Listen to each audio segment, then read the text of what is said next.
Joining you and I now is Congressman Brad Wenstrup. And Congressman, this Wednesday afternoon in the Tri-State, welcome to the Bill Cunningham Show. And Congressman Brad Wenstrup, first of all, what are your feelings, which are a lot different than something cognitive that can be done, but what are your feelings about what happened yesterday in Texas?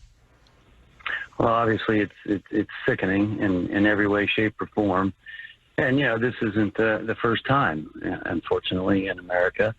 And, I take my kids to school like I did this morning.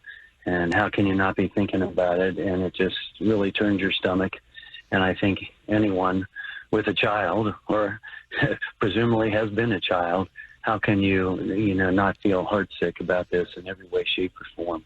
Bill, we got to look at what's wrong with our society. What's wrong with the culture in our country that these events keep happening? What is different now between the 1950s when kids brought their firearms to school and practiced shooting after school? They kept them in their locker. So what is it that's encouraging this? The guns don't just pick themselves up and shoot. And I hear the president say about the gun lobby. It's the gun lobby. Well, the only thing I really ever see from the gun lobby is your right to bear arms and gun safety and gun responsibility. We got to quit just throwing out these talking points and really look at our culture in our society. We need to take a hard look at what's changed in our society over time. We've taken God out of schools. Maybe people feel there's nothing beyond this life, so what difference does it make? How are we raising our kids? What is the common denominator between the people that have committed these crimes that led to them? If we don't take a look at the events in someone's life that leads to the thoughts and the feelings that then leads to the behavior, we're never going to get it. We're never going to get it. And we got to come to reality that we're doing something wrong as a society, or at least within certain components of our society, and something is going wrong within someone's life for this to take place. And maybe it's just the lack of value of human life that we're seeing on so many fronts today. Absolutely true. And you have children age appropriate to elementary school, and I would imagine that a lot of kids that are 7, 8, 9 years old do not watch much of the news. I would say that CNN, MSNBC, and Fox News is not the favorite. It's probably Nickelodeon and things of that character. However, if your son or daughter would say to you, Dad, is this going to happen to me?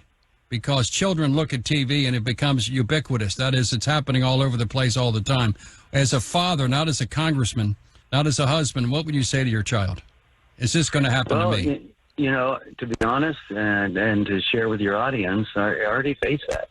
When we're in the car and the news is on, when the TV is on, I know sometimes by my mother's house and the news is on, and it's such bad news, my son will say, "Can we turn that off?" He doesn't want to see it, he doesn't want to hear it. But our minds, our society is being flooded with bad news all the time. And so if that becomes the normal in America, then maybe some people mentally take the approach that this is normal. And what I'm doing is okay.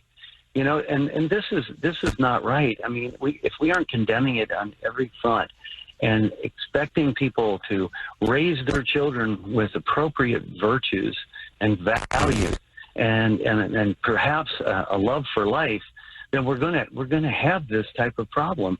And so, again, I only have an undergraduate degree, Bill, in psychology, but we've got to take a deeper look at the origins of these problems, not just the fact that the trigger was pulled. I understand that. I understand that argument. Criminals are going to commit crimes. Our laws haven't changed anything. We see more violence in areas where we have gun laws. It doesn't seem to make a difference.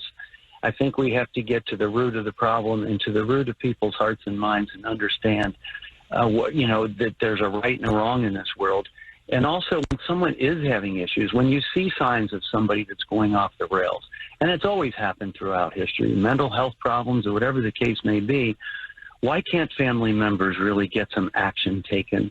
We need to take a look at what we can and can't do and trying to prevent any type of an issue like this. And I'm all for strengthening our schools, but I have to tell you, when I go out to some of the rural areas of the district, I've had superintendents say, you see our school, you see how orderly these kids are. They come in from off the farm, and all of our teachers grew up here, and they grew up knowing how to handle weapons responsibly. All they want is to be able to carry in school, because in this case and in other cases, and just like us at the baseball field, it took someone with a gun to put an end to it.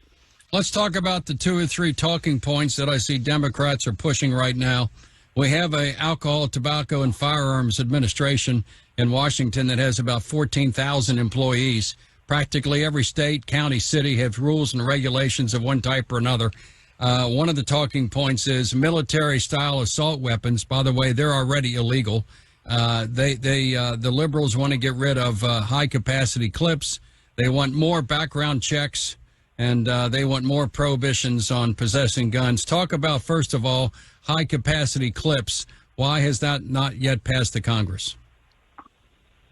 That has not really come up in Congress, and it's certainly arguable and debatable, and probably that's why. I don't know. But, you know, at the same time, Bill, we've had violent societies before we had weapons. And personally, you know, the military-style things, I personally don't feel a need for. Do I have weapons, and do I have concealed carry? Yes, I do. I don't have a need for those. I do believe that we have the right to defend ourselves, and we have the right to defend ourselves from tyranny, which is what our founders had in mind. And I think that's maybe where the argument would go, and maybe some are afraid of losing the argument in Congress. But, Bill, we have really got to, again, address the bottom line for this. And violent societies will find ways, one way or another, even if guns didn't exist. So to me, it's the culture that we have to address, and we can address these other issues and have conversations about it. I have no problem with that, and I think the responsibility for gun owners have to come a long way, and there are certainly people I don't want to have guns in their hands, like the guy who tried to kill us at the baseball field. Yeah. So it's obviously open for debate and should be, but at the same time, it can't be the only part of the conversation. If we had fewer fatherless homes, if we had more functioning mental health facilities, one of the most controlled areas of the country is New York State and Buffalo, free fire zone, a lot of red flag laws. They were ignored by the law enforcement at the time. When I look at this situation, I can recall days when I would get on a Delta plane out of CVG, and hunters would come on the plane with their rifles in their hands. And this was, I looked at it, and the stewardess, at that time they were called stewardesses, would say, is that rifle loaded or unloaded? Make sure it's unloaded. And I can recall at Dillonville Shopping Center in Arlen's, in which the guns were on the counter, and you could buy a gun, walk out the door. And we didn't have the problem we have today. And one of the most disgusting things I see as an American, I'm sure you probably weren't watching cable news after this event took place, it was immediately politicized. That the death of these little babies, these children, were used for political purposes by the Democrats to stay in power and to get elected. And I'm watching this from 5 o'clock p.m., 6 o'clock, 7 o'clock this morning. I'm watching the politicalization of this event to say that Mitch McConnell's name's been called out by the coach of the Golden State Warriors.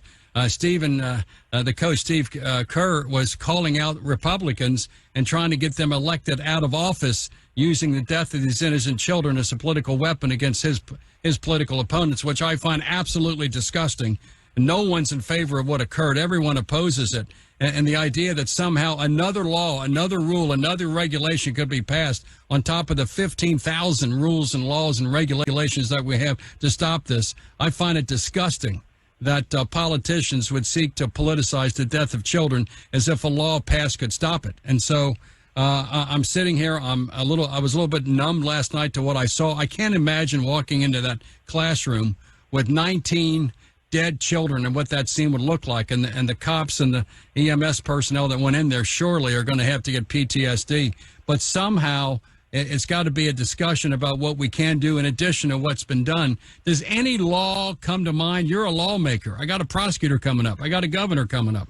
Is there any law that could be passed that would have stopped an otherwise 18-year-old adult who had no previous criminal record that we're aware of, who had no mental health difficulties that have been certified? There was a posting to a so-called girl or a woman that it was inappropriate. Is there any law that you can think could be passed that would have stopped what happened in Uvalde, Texas yet? Is there any additional law that we need that needs to be passed that these murderers would follow? unless you're going to just incarcerate everyone 18 years of age or younger, which this guy is, and maybe it would have stopped him because of his age. I mean, no, because criminals don't follow laws. That's the bottom line. And the politicization of it is terrible, because this is an American problem that we have today. And it's beyond really Republican or Democrat. I mean, I don't know where Steve Kerr is coming from with this, because if you look right now, who has the White House, who has the Senate, and who has the House of Representatives? It isn't Mitch McConnell. No. And so, has Mitch McConnell said anything that would advocate for this type of behavior? No. Absolutely not. No. Nobody has. No. Nobody has. No. I question his stability. It's a thinker, if that's what he thinks the problem is, because he's really missing the boat. And so many people are, so many politicians are. And again, if we don't address the root causes, look to the common denominators for the people that are doing these things, and realize that they have issues that we need to address. And maybe it is what you said.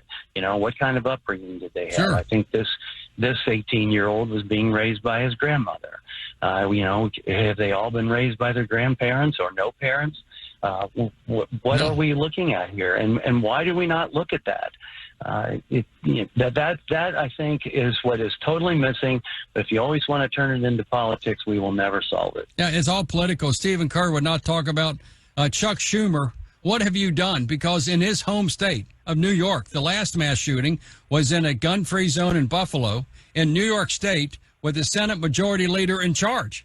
But no, he immediately goes to a political, as if Mitch McConnell has complete power over who gets guns in this country and who doesn't. And I'll make this analogy, Congressman, that I looked it up this morning. There's about 35,000 Americans who die every year in traffic accidents. And of that 35,000, about 10,000 are DUI.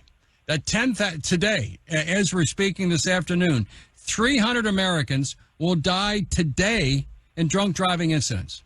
If somebody would say, because 300 Americans died today in drunk driving, you can't consume wine, you can't consume beer, that all the other Americans who use those alcohol intoxicants, may I use the term responsibly, we got to eliminate alcohol from our society because today 300 Americans will die.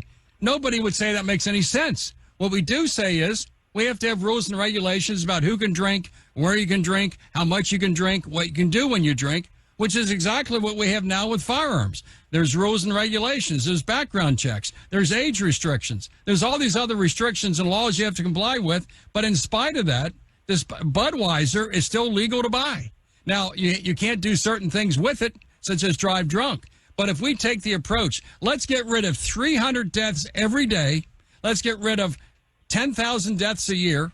Let's get rid of all that by making booze, alcohol, wine, and beer illegal. We probably could get to that point. But is that a reasonable argument to make? I think not. Well, as a doctor, too, and a doctor and a congressman, I'm always looking at ways we can keep people alive longer and healthier longer. So to imply because you're in one political party or the other that you're somehow responsible is irresponsible in my mind. And again, we got to take a look at ourselves. A sign in your front yard doesn't mean anything. It's what you do. Have Mitch McConnell's kids or he ever done anything like this? No. So maybe he did something right. Maybe we should focus on that, on every family that has raised their children to not go out and commit acts of violence. Maybe we should be focusing on what works and what doesn't. Well, the two most recent horrible shootings in elementary schools, one is in Newtown with Adam Lanza, and he was mentally ill. His mother knew he was mentally ill. She went out and purchased an AR-15. She took him to the firing range to practice shooting an AR-15, had no idea he had ideations of a homicidal character. The first person he killed was his mother. Then illegally he took the gun to Newtown. Like in this situation, we don't know all the facts yet, but Ramos' character, but it appears he was living with his grandmother. It appears that on his 18th birthday, he went out to buy an AR-15, which is a semi-automatic weapon. It is not a military-style assault weapon. It's how it looks is the reason it's marketed the way it's marketed. It looks a certain way. So on his 18th birthday, seemingly with no criminal record, seemingly with no mental health difficulties that are certifiable, the first thing he did was kill his grandmother, then go to a school, and there was one door that was unlocked. The other ones were unlocked. He went in there, went into a classroom and killed a whole bunch of people. I can't tell you how many laws, rules, and regulations he violated when he did what he did. And so I don't know how you can make illegal the ability of an adult male without a previous record to buy a weapon that is his right. And we can look at fatherless homes, mental health difficulties, tips and cues, indicating something is coming. But I don't know how politicizing this event and blaming the NRA, which has a meeting, I guess, in Houston starting on Friday. They're going to be thousands showed up to protest the National Rifle Association because that's what the president called out for last night. That's going to happen. And I'm thinking, how does that solve a problem? But when the radical left, and within 20 minutes of the shooting, begins talking about using the sacrifice, the death, the blood of innocent children to stay in power, that's what they're saying. Vote Democratic. This is what has to happen. That is one of the most sick things I've ever heard, to take the death of an innocent child for political purposes. Yeah. Yes.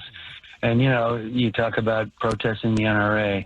I would doubt that any of the people that are committing these acts of violence, whether it's in our city, on our city streets, or an act like we just saw, I'm pretty sure none of them are members of the NRA. I don't know. Well, Congressman, get ready for an onslaught. You're a Republican from largely a rural area, a suburban area. Get ready for it. But thanks for coming on this afternoon. We'll see what happens down the road. And thank you for coming on the Bill Cunningham Show. Thank you. All right, Bill. Pray for peace.